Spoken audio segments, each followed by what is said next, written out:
जो सनातन धर्म को अंधविश्वास और महाकुंभ को पाखंड बताते हैं वो इस वीडियो से दूर रहें। हमारा देश भारत वैसे तो विभिन्नता में एकता और वसुधैव कुटुंबकम के सिद्धांतों का पालन करता है। यह साधु संतों की भूमि है। यहाँ माँ गंगा आरती, प्राचीन और भव्य मंदिर अपनी दैवीय शक्तियों के लिए जाने जाते हैं।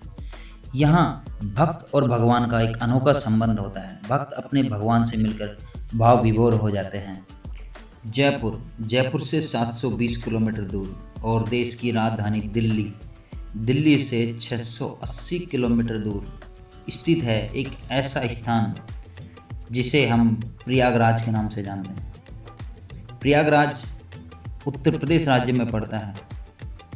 यहाँ स्थित है त्रिवेणी संगम, माँ गंगा जो कि पवित्र नदी मानी जाती है, और यहाँ माँ गंगा, यमुना और गुप्त सरस्वती नदियों के संगम से बनता है एक पवित्र स्थान जिसे हम त्रिवेणी संगम के नाम से जानते हैं। संगम जो कि फैला हुआ है 12 किलोमीटर के एरिया में, और उस 12 किलोमीटर के एरिया में बनाए गए हैं 44 घाट, ताकि श्रद्धालुओं को, साधु संतों को जो स्नान है वो स्नान करने में किन्हीं भी दिक्कतों का सामना ना करना पड़े।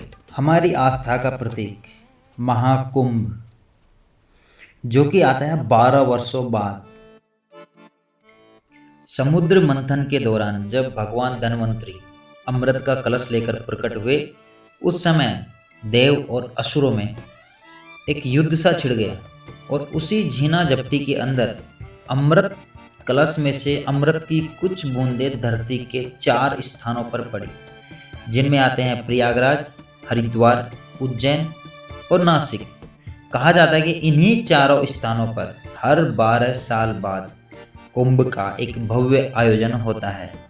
इस दौरान कहा जाता है कि हमारे समस्त देवी देवता जो कि धरती के ऊपर स्नान करने आते हैं हमारे त्रिवेणी संगम में, और उसी त्रिवेणी संगम में स्नान करते हैं हमारे साधु संत जो कि कठोर तपस्याएं करते हैं।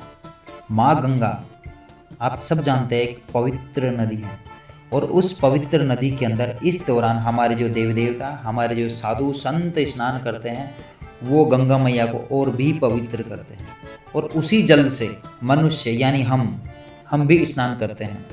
तो कहा जाता है कि इस स्नान मात्र से जो हमारे से गलती से पाप हुए हैं वो धुल जाते हैं।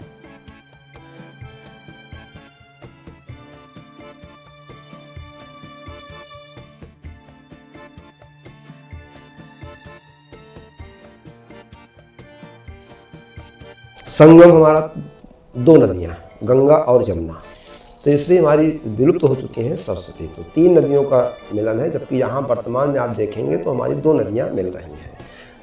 गंगा जी में जमुना जी आके मिल रही हैं। गंगा जी का जल सफ़ेद है, जमुना जी का जल हरा है।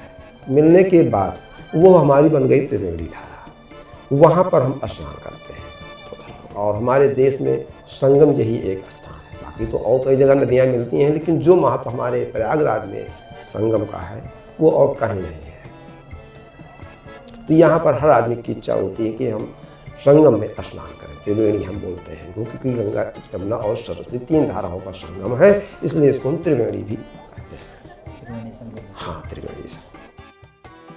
45 दिन चलने वाले इस महापर्व महाकुंभ में जो हमारे देश के 13 अखाड़े हैं, वो सभी अखाड़ों में साधु संत हैं, और वो सभी साधु संत इस दौरान यहाँ स्नान करने आते हैं।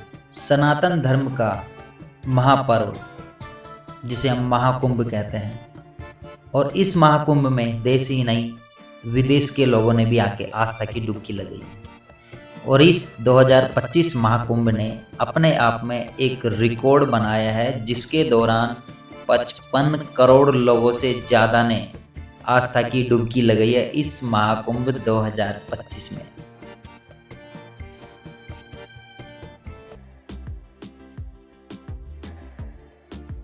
और अगर हम बात करें महाकुंभ में व्यवस्थाओं की, तो इस महाकुंभ में एक उत्तम दर्जे की व्यवस्थाएं करी गई है, जिससे कि जो भी श्रद्धालुगण जो भी यहाँ पे स्नान करने आते हैं उनको किसी भी तरह की किन्हीं भी परेशानियों का सामना ना करना पड़े।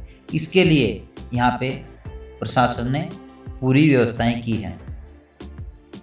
तो दोस्तों आज का हमारा हमारा वीडियो यहीं तक था और मिलते हैं अपने नेक्स्ट व्लॉग में। तब तक के लिए आप सभी का धन्यवाद। जय श्री राम दोस्तों, जय श्री राम। हर हर महादेव, हर हर महादेव।